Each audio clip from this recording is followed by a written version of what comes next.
He was one of the most influential writers of his time. He wrote many of the classics that we use today in teaching for literacy and teaching students who are coming to our country as second language learners. This man is extremely influential in the development of American literature. Without him, we would not have a lot of the story types that we do today. And we would not have some of the sayings that we have today. So he's extremely important to our culture and how we have evolved as readers and writers.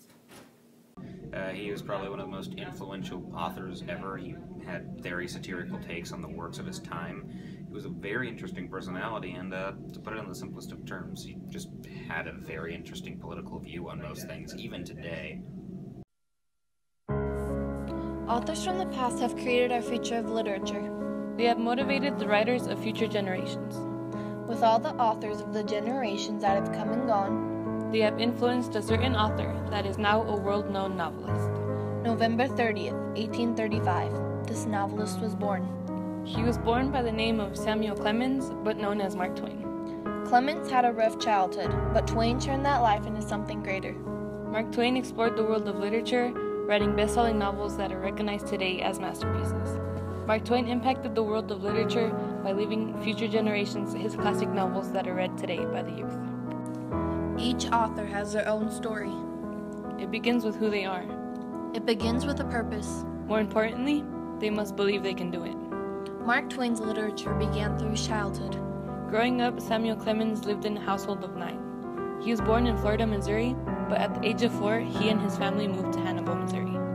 But that all changed when his father passed away in 1847 of pneumonia.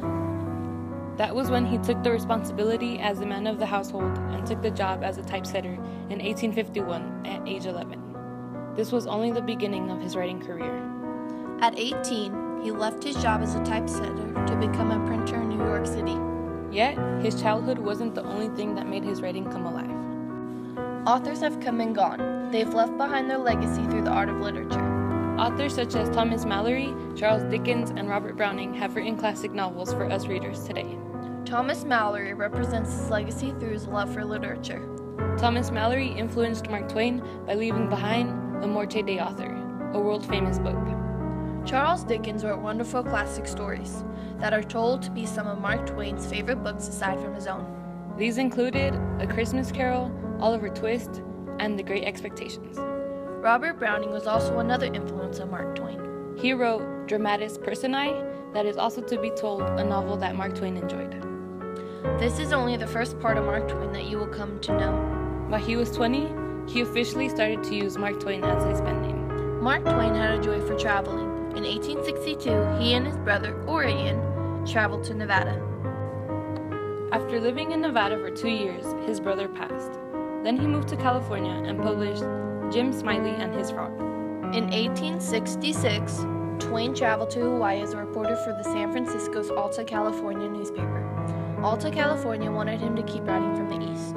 When he arrived in New York City in 1867, he signed up for the steamship tour of Europe and the Holy Lands. There, he wrote more travel letters.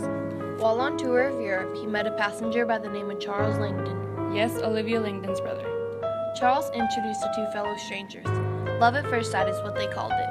With this meeting, they fell in love each day while they were together. Eventually, they tied the knot and were married in February of 1870, 2 years after meeting. When they got married, Olivia Langdon was 24 and Mark Twain was 34. They began their lives in Buffalo, New York. There, he and his wife had their first son, Langdon, but 19 months later he died of diphtheria. In 1871, they left New York and moved to Hartford, Connecticut. There, his wife gave birth to 3 daughters, Susie, Clara, and Jean. His daughter Susie died of meningitis in 1896. The only child to live past her 20s was Clara, who lived to be 88. On February 18, 1885, a year after Clara was born, Mark Twain published The Adventures of Huckleberry Finn. Twain encountered many slaves in his time, which led to the publishing of this book. As a matter of fact, one of his dearest friends, Harriet Beecher Stowe, happened to be his neighbor growing up. She wrote the famous novel, Uncle Tom's Cabin. Mark Twain had many losses in his life. With all of these losses, he became less humorous and lost his talent as a writer. He had gone through another traumatic time in his life and had fallen behind in his writing when his wife passed away in 1904. Throughout his legacy, he had experienced many deaths and setbacks, which made him fall into a dark place. After the death of his wife and one of his daughters, Jean, he moved back to Reading, Connecticut in 1908. Mark Twain had died of a heart attack in Reading, Connecticut on April 21st, 1910. This was the same year when Halley's Comet returned. In 1835, Halley's Comet came as well as Mark Twain. I came in Halley's Comet in 1835. It is coming again next year, and I expect to go out with it. It will be the greatest disappointment of my life if I don't go out with Halley's Comet. The Almighty has said, no doubt. Now here are these two unaccountable freaks. They came in together, they must go out together. Twain foretold his death a year before it happened. He is now buried with his wife and children at the Woodlawn Cemetery in Elmira, New York. This was the end of Mark Twain, but not the end of his literature.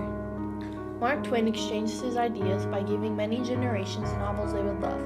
By exchanging his ideas, he was able to show his significance through writing. He based his books on topics such as slavery, religion, space, and he even wrote a few biographies. With this in mind, Mark Twain was on the side for anti-slavery. His world-selling novel, The Adventures of Huckleberry Finn, was based on the slave he met growing up. Twain uses Jim, a main character and a slave, to demonstrate the humanity of slaves. He believed that slavery was wrong. There has been racial differences around for centuries. Since 1619, slavery has been a problem. Even though the Constitution states that all men are created equal, many generations never seemed to get that until 1865 when it was abolished. He impacted the lives of young writers by writing famous novels. This impacted them because Twain grew up living a hard life. Yet, he was one of the most successful writers. Not only did he impact the lives of the youth, but he also accomplished many things. Some of his major accomplishments were the honorary Doctors of Letter degree from Yale University in 1901 and Oxford University in 1907. He was also awarded the Master of Art degree from Yale, the Tony Award, and the Emmy Award. He has written award-winning novels.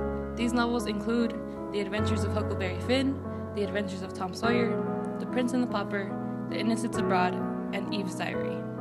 Altogether, he has written a total of 28 books, along with numerous short stories, letters, and sketches. The society we live in today remembers Mark Twain for his literature. Speaking through literature helps to encourage young writers to continue their dream and write their hearts out. After the death of Mark Twain, there are now schools named after him. Plus, he has the Mark Twain Prize for American Humor, named in honor after him. This award has been awarded to people such as Eddie Murphy, Will Ferrell, Tina Fey, Ellen, and other role models of our generations. The first Mark Twain Prize of Humor was awarded to Richard Pryor on October 20th, 1998. In addition to having this award named in his honor, there's a national park in Missouri named after him. This national park is named the Mark Twain National Forest. Mark Twain has made a huge impact on our world today. But remember, authors are not born, they are made.